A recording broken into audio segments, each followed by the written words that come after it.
এই আপনারা কই যাইতেছেন? আরে কি? সারপ্রাইজ সারপ্রাইজ খুঁজে বের করে ফেললাম। মা কই ঢুকে গেছে ভাই? তো তোমরা আমরা আসলাম কেন, কোনো প্রবলেম না? মানে কিছুক্ষণ আগে আমি রাস্তা দিয়ে যাচ্ছিলাম, হ্যাঁ। তো দেখলাম যে আপনি বাসার ভেতরে গেট দিয়ে ঢুকছেন, তো ভাবলাম এটা নিশ্চয়ই আপনার বাসা।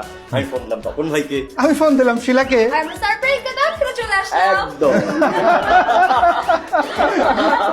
কি করছো তোমরা? বসো থ্যাংক ইউ বসো।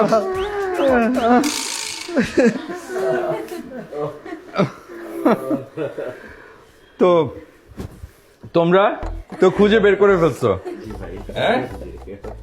দাওয়াত খেতে আসছো, হ্যাঁ? সারপ্রাইজ দিতে এসছো। আসলাম। সারপ্রাইজ এখন তোমরা হবা। হ্যাঁ তোমরা কিভাবে? কিভাবে? কেন আমরা তোমাকে বললাম না যে আমাদের বাসায় দাওয়াত করে তোমাদেরকে খাওয়াবো, আমাদের ফার্নিচার টার্নিচার আসছে, বাসায় এখনো গোছান টোছানো কিছু হয়নি, তো এখন তো ওয়েট করছো তোমাদের জন্য আসল সারপ্রাইজ। হ্যাঁ তোমরা কি সারপ্রাইজ? বলবো? হ্যাঁ বলি না, এটা আসলে আমাদের বাসা না। তাহলে কার বাসা? এটা হচ্ছে ফাতুর বাসা। ফাতুর বাসা, ফাতুরই তো বাসা। এই ফাতু বল না। আরে হয়েছে কি, মানে ফাতু তো ছোটবেলা থেকেই আমাদের বাসায় কাজ করে, তো ফাতুকে একদম নিজের মেয়ের মতোই মনে করে আমার বাবা। তা আমাদের তো অনেক ফ্ল্যাট, এখানে ওখানে, ছোট্ট একটা ফ্ল্যাট ফাতুকে দিয়ে দিয়েছে। আর এই যে নতুন বিয়ে করেছি, ওর খুব শখ যে ও আমাদেরকে দাওয়াত দিয়ে খাওয়াবে আর কি। আমরাও না করতে পারিনি, চলে আসি দাওয়াত খেতে, তাই না রে ফাতু? মেমা তো বেড়ে গেল, এখন কি হ্যাঁ। খাবি? খাওয়াবে কি? উনি দিছে, হ্যাঁ। হ্যাঁ, খাওয়াবে কি বল? রিজিকে যাচ্ছে। রিজিকে আছে, হ্যাঁ, এই চারটা ডাল ভাত, হ্যাঁ, যা বলে আর কি।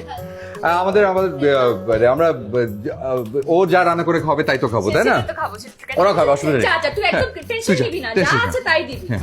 যা আছে তাই দিবি, বাড়তি কোনো ঠিক আছে। প্রেশার নিবি না। পানি খাবা? পানি দিই, তোমাদের তো বুক শুকনো লাগছে। আয় কি? ঠান্ডা পানি দে। ঠিক আছে, খুঁজে বের করছো না সবুজ তুমি? হ্যাঁ হ্যাঁ। মানে আসলে বাসা দেখার জন্য তো আসিনি, আসলে ওই যে আপনি বলেন না প্রত্যেকদিন যে ডে অফে ভাবি আপনাকে মজার মজার রান্না করে খাওয়ায়, তো ভাবলাম আজকে আমরা এই রান্নাটা শুরু করি। তো জানো খাবো কি আর? এই যে খাবার নাই, আমি রাতে রান্না খেতে পারলাম না।